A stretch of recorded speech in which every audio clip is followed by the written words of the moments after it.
Welcome back. Episode 32, Get a Grip on Lighting. On today's show, we have Chris Brown. Chris Brown is the guy that coined the term Illumigeddon.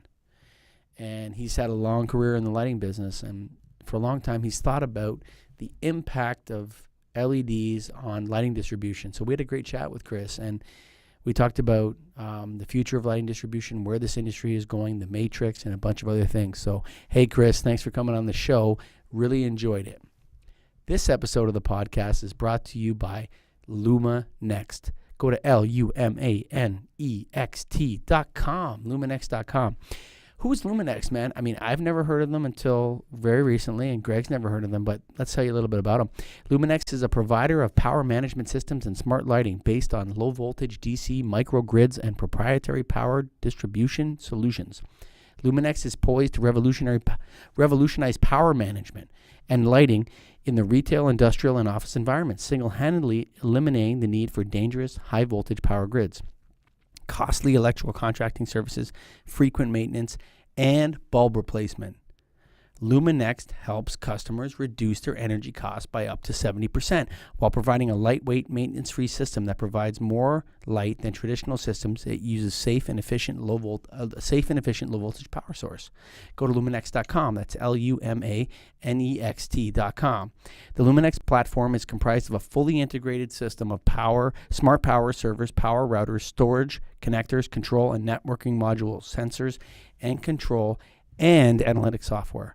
Designed to provide plug-and-play efficiency, the entire system can be quickly and easily installed without the need for high-cost labor or specialized tools. Greg, where are we going with this kind of thing? It sounds like new LumaNext is next. What's going on? Yeah. Well, and in researching their website and looking at it and applications that they talked about, the retail, office, and industrial space, a lot of times those spaces change over time. Either a new tenant is in there, or they just want to go with a whole new look of the space, or they move a machine from one spot to another. In retail, they move a display from one spot to another.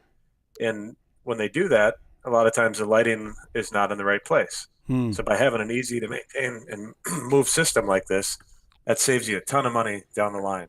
What they're saying is their staff can just go up there and move stuff around. Yeah, flexible lighting, which is huge in those spaces. Wow. They have that capability. So go to lumanext.com. That's LumaNext.com. And remember, this episode and every episode of the show on the getagriponlighting.com website is brought to you by the National Association of Innovative Lighting Distributors. Go to NAILD.org. That's nail.org for information on joining NAILD. Greg and I are both members. Come on, man. Get some education. Take some LS1. Go to NAILD.org. But for right now, just listen to this one. We got Chris Brown, episode 32. Get a Grip on Lighting. Welcome to the Get a Grip on Lighting podcast, Chris Brown. Thank you. My pleasure to be here. Say hi to Greg Eric. Greg, how are you today? I'm doing good, Chris. Thanks for coming on. You're welcome. So, Chris, when did you start your Illumigeddon tour? That started about 4 years ago, I'm guessing. It came about because my buddy Attardi had been bugging me to write a column for his Energy Watch News, and that went on for a couple of months. And finally, one day, I sat down to write about what I saw as the coming disruption in the lighting industry that was brought about by solid state lighting, and that was the technological disruption, the business channel disruption, the new players that were coming into the market. And if there's time later, I can go back a couple years earlier to when I started to get this sense of the disruption that was coming. In any case, Bill asked me to write a column. I wrote my first column was I stole a line from Robert Cray, that the forecast calls for pain, and I started to write about what I saw or thought I was seeing in terms of disruption in distribution in the lighting industry. He wrote a response. I wrote another column. We kind of developed this. I'm Chicken Little. He was Captain Sunshine, and he saw nothing but a bright, sunny future for the lighting industry. At some point, a friend of mine, I think it was Rick Schuett, said to me, you're writing about this disruption. You got to come up with a name for it. And I thought about that. And the middle of the night, as these things happen, about 3 o'clock one morning, all of a sudden, I think there was a movie about Armageddon or something. I thought lighting Armageddon. Yeah, that's perfect. Well, it's too long and it was kind of clumsy. It evolved over the next 2 days into Illumigeddon.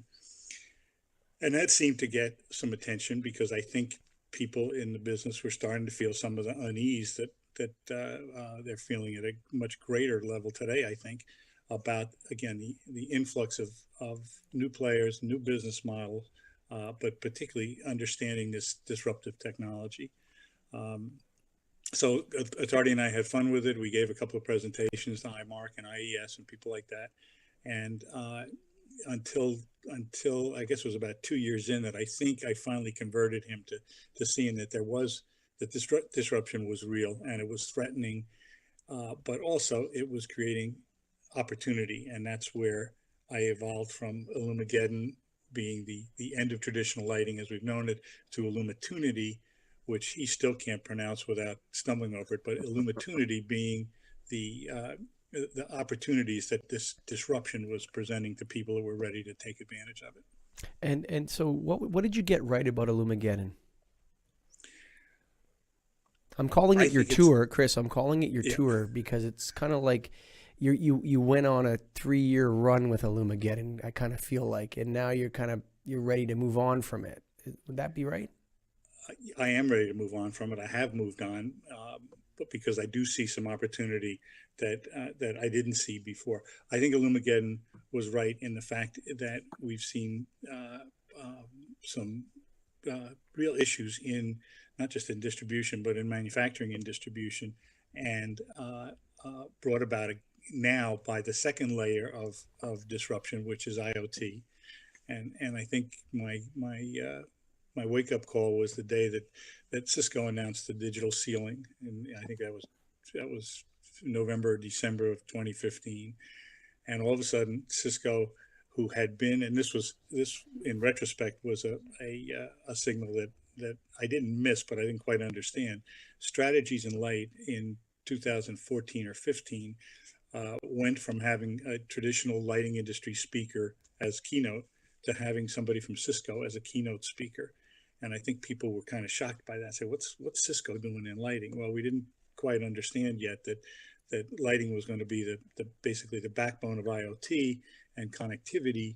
And so then Cisco announces digital ceiling, and I see that Philips and Cree and Eaton and a number of other major players were part of that alliance, and that said to me, "Uh-oh, here's the next level of disruption." This is has it happened yet? Has Illumigeddon happened yet? I think it's a process. It's not an event. Okay, it's an event if you happen to be a disrupted distributor who has lost business because you haven't been able to keep up with the technology or the competition that's coming from system integrators, as an example, unusual competition that we never had before. Then it's an event. But if you are not immediately threatened by it, it's a process, and it's going to require people to change their business models, evolve, adapt, become much more of technology supporters and suppliers than we had ever been before in lighting. You said that Cisco was the digital ceiling was your second indicator, or of disruption. Yeah. So the first level of disruption was the acceptance of solid state lighting as a reality. Okay, so it's new technology, it's new players in the business. It's new business models, at least in the sense that now you had more manufacturers going direct to the end user. So that's disruption number one. Disruption number two is all of a sudden the entrance of the tech gorillas in our business. And I had a great slide at one of the presentations. I said, when the tech giants and the lighting giants get together, who's driving the bus? And I had a great picture of, I think, J. Fred Muggs or somebody driving a gorilla driving a bus. I really think that's going to happen, and that is the second level of Illumigeddon. We have Cisco, Google, Apple, Amazon, Intel, Qualcomm, Verizon, all in the lighting business now. And if they're not all still in it, yeah. And you're forgetting about the state, provincial, and federal governments too. Yes. I mean, I think the number one problem for me, So I won some government contracts, some utility, but the utility contracts are kind of like contracts with the municipal government in Ontario. So I won some of those and I lost some of those. But what really happened was the Ontario government kind of provincialized the lighting business. And now like nobody will buy a light bulb without a rebate from some utility. Mm-hmm. And I think that's another thing that is another Illumigeddon will be the vanishing of these rebates, which is already starting to happen. Or maybe the rebates are going to change. I don't know. Depends on the governments that You know, get I don't elected. know either, but I think the as our lighting technologies have gotten even more efficient, and there's more broad acceptance of them, there's also talk that the need for rebates is going to go away. And the need for energy codes. There's people arguing that energy codes should go away because, or aren't going to be necessary because of the efficiency as the conversion to lighting to solid state lighting continues. Has government ever reduced regulation? It's tough to do. Yeah. I mean, especially when you have states with competing regulations. But Greg, what would happen to your business if Minnesota abandoned the rebate model? Yeah, I think it would substantially affect it. Obviously, I mean, we a lot of our lighting projects are sold based on rebates and energy savings and payback, and I know that that's what a lot of what we've been discussing on the podcast is that value pyramid of selling, and I guess everything. I've been in the business for 14 years, and it's always had a rebate assigned to it, or there's always been the availability of a rebate. If that goes away, I think it will definitely affect it. But I guess on that subject, Chris, what is your opinion of rebate selling and how that will be affected in the future? My opinion is just that it's very useful and very helpful to the process. Whether it goes away or not, or is lessened, there's so many other things that play into this now. We're talking about the impact of solar and energy storage and microgrids on utilities and their ability to manage their power needs. That's above my pay grade. I'm an observer as far as that's concerned. What I think, though, is that again, going back to the Cisco example, when they announced Power over Ethernet, it kind of took everybody by surprise. I was speaking with Bill Attardi at the IMARC meeting in Chicago, and I'd asked how many people. This was probably March or April of 2016. How many people have heard? There's 150 distributors in the room. How many people have heard about Power over Ethernet, PoE rather? And not a single hand went up. And I explained what Power over Ethernet was, and I said, and here's a problem. We're lighting distributors. There's a new buzzword in the industry and a new technology coming in, and we have to know about it. And we've got competition now that we never had before. And I threw up a couple of slides about a great little company out on Long Island that had the first three slides were on LED lighting, number one. Number two was group relamping. Number three was whatever it was. And number four was Power over Ethernet. And they were not a lighting distributor. They were a system integrator. And they were already promoting lighting products that half the people in the room or more didn't even understand. Yeah, I'm not a Power over Ethernet guy, Chris. I'm not either. I don't see it. But I don't see the argument. I think what I would like to get, if we can, on this show, sure, or point people in the direction is, I don't know if you listen to the show, but David Nathaniel, who's the CEO of Standard Products, came on episode 24. I don't remember exactly which one.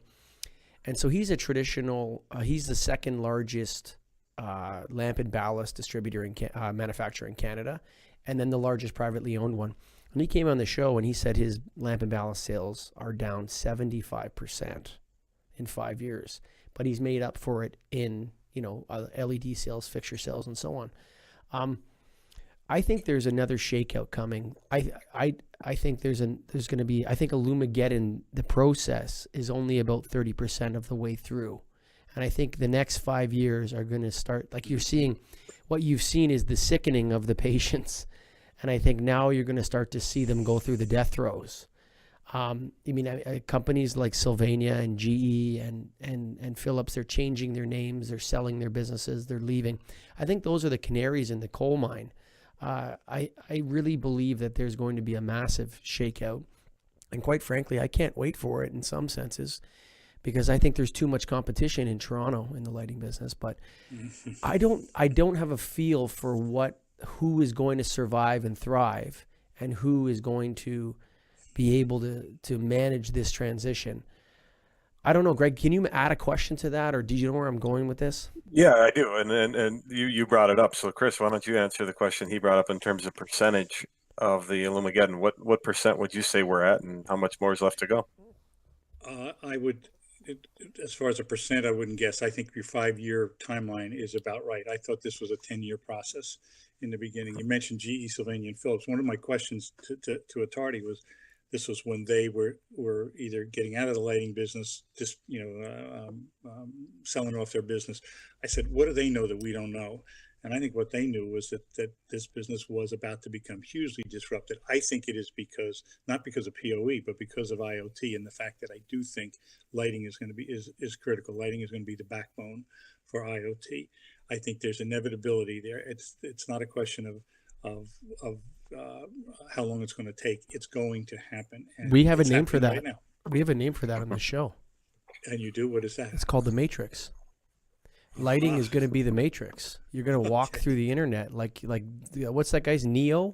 You're going to be walking through the Matrix, man, with Wi-Fi and all this kind of stuff. I don't even think you're going to need to decide to interact with it. I think they're going to code it so the Wi-Fi already recognizes who you are before you even tell it that you're there. That's happening already. Yeah, I think that's a whole nother topic. We gave up our privacy when we got our first smartphones, and I still have a BlackBerry, so I still have my privacy. Do you? I don't know. So Greg wanted to jump in. What's that with the Matrix, Greg, or you want to take us back? Because if I go down the Matrix rabbit hole, Chris, it could be 20 minutes. All right. Go ahead, Greg. Greg, jump in. Yeah, no, I kind of lost train of where it was at, but go ahead, Chris. Yeah, no, I was going to say the question of how far along on Illumigeddon are we? We're in the middle of the process somewhere. So it's 30%. It's not much more than that. But my worst case Illumigeddon is for people that didn't see it coming and wake up too late to the fact that the lighting business is not just about light anymore. It's about connectivity. It's about information, data collection, etc. And that's a new business for a lot of people. And if you are the unfortunate lamp or lighting supplier to a major company that already has an IT infrastructure, your new competition is their system integrator, because lighting becomes just an accessory, becomes an OEM component of the connectivity in that property. That's where I was coming to. Do you think you'll need a lighting background or lighting history to have success in the future? That's a great question. Yes, I do. I think you have to have some historical perspective. You have to understand the structure of the industry, which is in the process of changing, but at least how things get done. I think always historical knowledge and information is important, but I see the threat coming from the tech guy. I think it's going to be easier to learn lighting by a tech guy, by somebody or a tech lady, somebody that's familiar with technology, than it is for a lighting guy to learn connectivity and the language of IT infrastructure. How does go ahead, Greg. You go first. I'm going to change. I was going to say. Okay, yeah. Do you see lighting as right now? Lighting is pretty confusing. I think we can all agree on that. And we've talked about that before. But do you see it getting more standardized and say less confusing, so somebody who might not have the lighting background is able to pick it up quicker in the future? I think further down the road, yes. I think everything gets commoditized at some point, but right now I don't see that happening. I don't have any sense of that happening right now.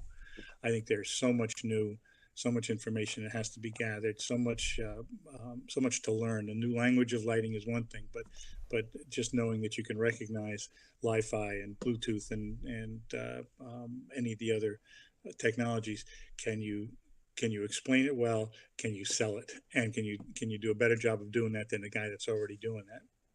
Prior to the advancement of LED, was lighting commoditized, in your opinion? Lighting was very evolutionary. I mean, our big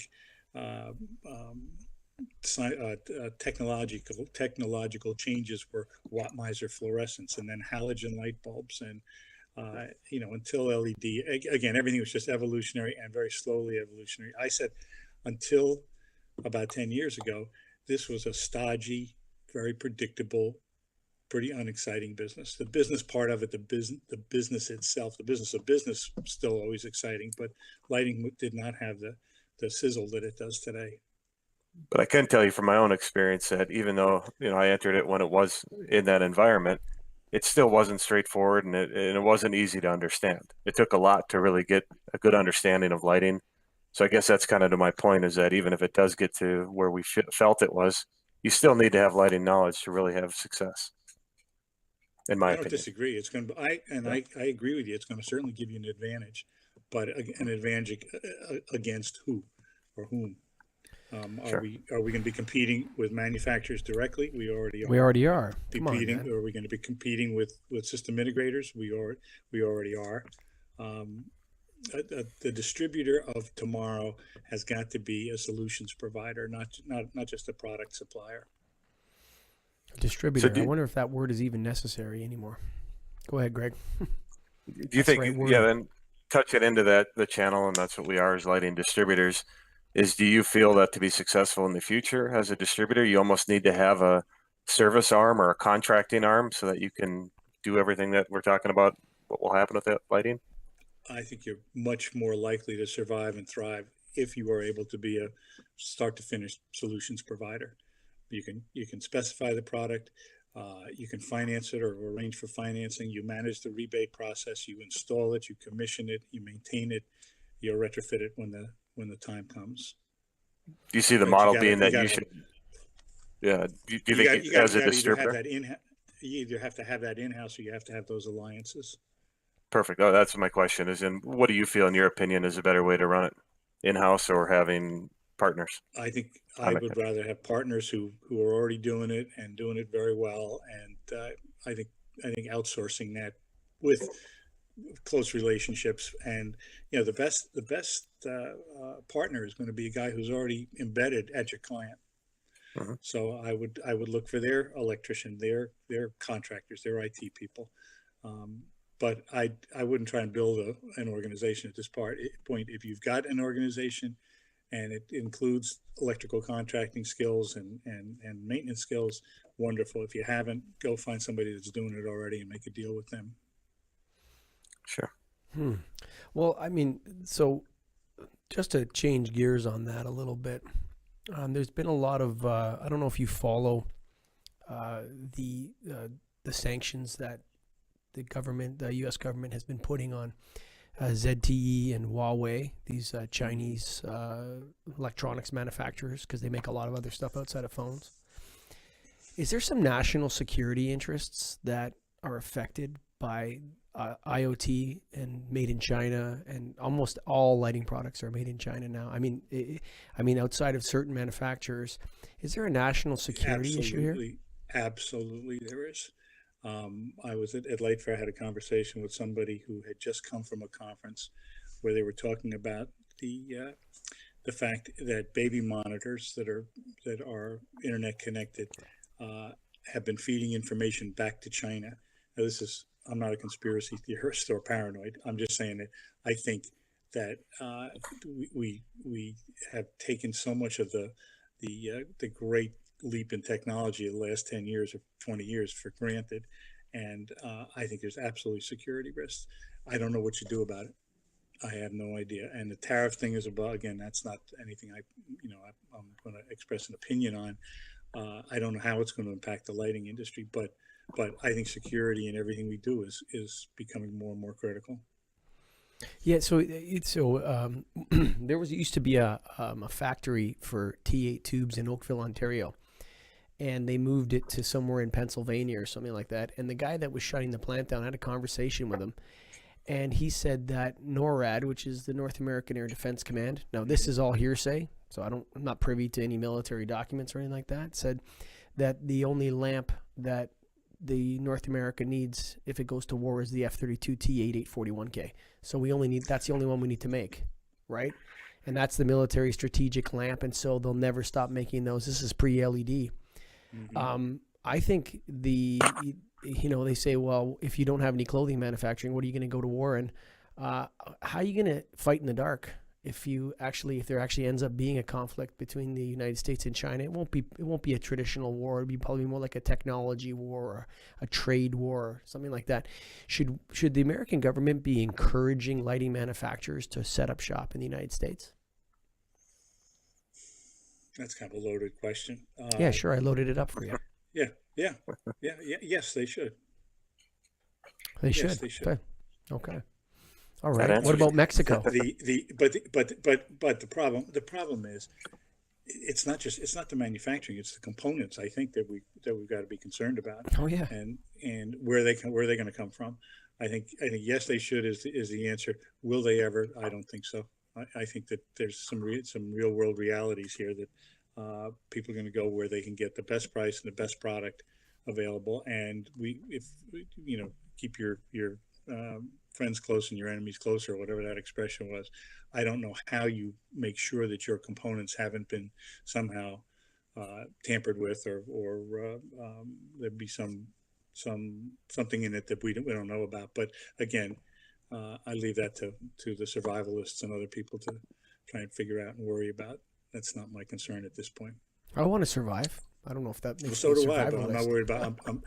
I got people. I'd like to think that people are at a whole different level, are not just concerned about it, but are paying attention to it. And we don't know. I don't think they are. I don't think they are. I think they're more. I don't think they understand the matrix.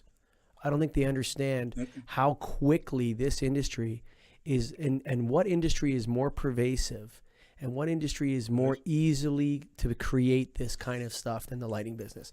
Every single office has a Wi-Fi signal. You start installing smart lighting in that. I mean, the possibilities. So I read a book about and I told you I was going to take this down another road, Mr. Erich. I read a book by a German spy that was a spy on Russia during the Second World War, and then ended up meeting Dulles and helped him start the CIA, and was the West German spy chief from, like, say 1945 to 1975. I read his memoir, and the stuff that they were able to get, the information they were able to get before they had electronics, and how well they were able to spy on Russia and their satellite countries was unbelievable. Okay. And what the benefit of that was, this Li-Fi and this lighting is like the ultimate spying mechanism on the entire country and everywhere. I think it's very, very pertinent that the industry look at the matrix and really understand how easy it would be to spy on anybody using this kind of technology. And the fact that we're charging headlong, full speed, without really thinking it through or setting up any standards or manufacturing any of the products ourselves. Wow. Yeah, no, you're right. You're right. Absolutely. There was a great Gary Larson cartoon years ago about, and it was something to do with a conference of paranoids, I think they called it. And there was a guy behind the curtain with a gun or a knife. And the point was, even paranoids have people out to get them sometimes. So I'm not, I am not paranoid, or I wasn't before this conversation. Now I'm going to start thinking at a whole different level. Thank you very much. You're right. You're right. And I think security, I said earlier, when we all gave up our privacy when we got our smartphones, whether we liked it or not. So if I thought I thought you guys gave up your privacy with the Patriot Act, but which is really when you gave it up. But no, a lot of people that use the word paranoid should be described as naive. So like those two things are kind of opposite ends of the same spectrum. But oftentimes people that are saying, "Oh, you're paranoid. Colligan's paranoid again. He's going off on the matrix and national security and all this sort of stuff." I would say people that don't really think about what I'm saying are naive. That's what I would say. I wouldn't say that maybe I'm 100% right, or maybe I am a little bit concerned, overly concerned, but paranoid's the wrong word. For sure, this is the new world, and it is a major concern for. I'm a Canadian, but the U.S. is the protector of Canada, and so and oftentimes I think non-American Westerners are better able to comment on some U.S. naivete sometimes. I think Americans sometimes see themselves as the perennial power in the world, and in 1991 that was true. In 2018, it ain't true anymore, man. Donald Trump has maximum five or 6 years left in the White House. Xi Jinping just made himself the dictator of China forever. Yep. So if you don't think, and that country's 3,000 years old, they've been around for a long time. They're playing a long game on the United States, and maybe they're future proofing the United States. There's a good word to put it. Maybe the United States is being future proofed for in multiple different ways.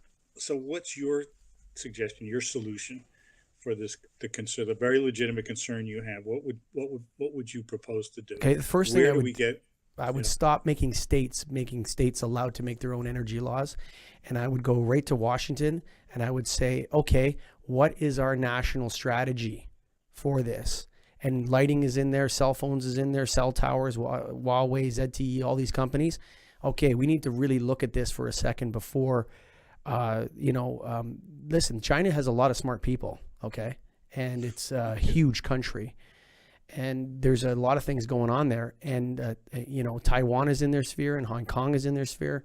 And so are they setting up virtual bases in the United States to make electronic attacks on the United States? That is a pertinent question. And are they using lighting to do it? I would say the first thing I would do is use lighting to do it. So I think that the states need to stop fighting each other with energy codes and all this, and it needs to go to the Pentagon, and they should discuss it and decide whether or not IoT is something that is in the best interests of the United States moving forward, especially when it's manufactured in a state that is not a friend to the United States.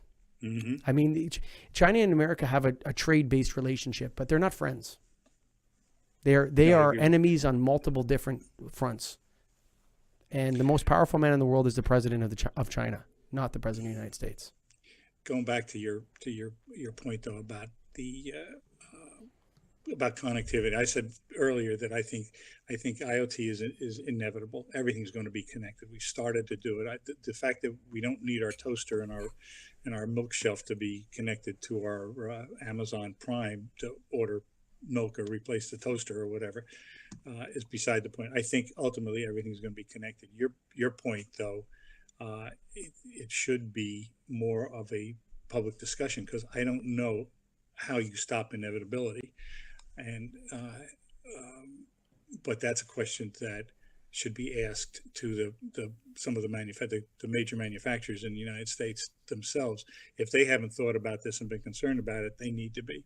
And maybe there needs to be a group of people going to Washington, D.C. to raise the alarm and the concern that we have as an industry that we're being used. That's deep. Now to bring it back a little bit on my end here. I told you. Once I go down the matrix. That was great. So to you, Chris, do you feel that LED lighting is the last lighting source technology? I had great fortune, and I'll go off script here for a minute. I met Roland Heights, okay, who was basically the father of solid state lighting in the U.S. He's the one that went to Congress, made a proposal for Congress to spend $500 million or whatever it is to push the technology. It was Strategies in Light. There was a dinner after the event was over, and I'm standing in line to say hello to a friend of mine. And there's this old gentleman standing next to me, kind of rumpled looking, and he had his badge turned around, and he turns to me and he says in a heavy German accent, he says, "So, young man, what brings you to Strategies in Light?" And I said, "Well, I'm here because LED is going to kill my business, meaning my lamp MRO business." And he turns away, and then he turns back to me and he says, "Well, I guess I owe you an apology." And he turns his badge over, and it's like you hear about various laws. Okay, Heights law, among other things. Roland Heights said that mankind could not afford the technology and the cost of creating a technology beyond solid state lighting that could be efficient enough for the expense and the time. So I don't have an opinion on it other than what this wonderful old guy said to me, and I have to agree that there's quantum dots and there's OLEDs and there's other things that people are talking about, but I think we probably are seeing the practical end of evolution in terms of a whole new technology beyond solid state. I think that's a podcast right there. Luminext.com, man. Go to LUMANEXT.com. Kind of the future of where the lighting's going. This is the first person to sponsor the show, Greg, and come to us and really say, hey, shout this out for us. Is this where we're going, Greggy? This kind of thing? Yeah. I think the platform they've designed really seems like a unique one in that it's flexible. It gets you lighting where you need it when you and spots, and you can move with the space too. You can be flexible in terms of placement, and I think that's huge, especially in the retail environment, office, and industrial. Because things change over time, and with that, the lighting should change along with us. Wow. So go to LUMANEXT.com, man. So what they're really doing is they're taking the power management, combining it with the lighting, and then some analytics and sensors and networking modules. They're putting together a whole package, man. Lighting is leaving illumination and going somewhere else, especially with companies like Luminext. They're the first on the green that we've heard of so far with this. Lighting's leaving illumination, Greg. Say goodbye. I mean, it really is going somewhere else. So go to LUMANEXT.com, man. Luminext.com. We'd like to thank our friends at the National Association of Innovative Lighting Distributors, NAILD.org, who sponsors this show and every episode of the podcast on the GetAGripOnLighting.com website. And, of course, Chris Brown. Greg, Chris was great, wasn't he? Yeah, it's an industry veteran, been around for a long time. Somebody I respect and always have learned when I've talked to him and listened to him in the past. The guy loves the Matrix, eh? Everybody's loving on the Matrix, eh? Came up on our show. It's a unique topic. It is a unique topic. So go to the GetAGripOnLighting.com website, folks, to find out more about the Matrix. Hey, guys, thanks for listening. Episode 32, Get a Grip on Lighting. Written on the rectory wall, there's a sign there for all. You are lost, Lord is there to find you.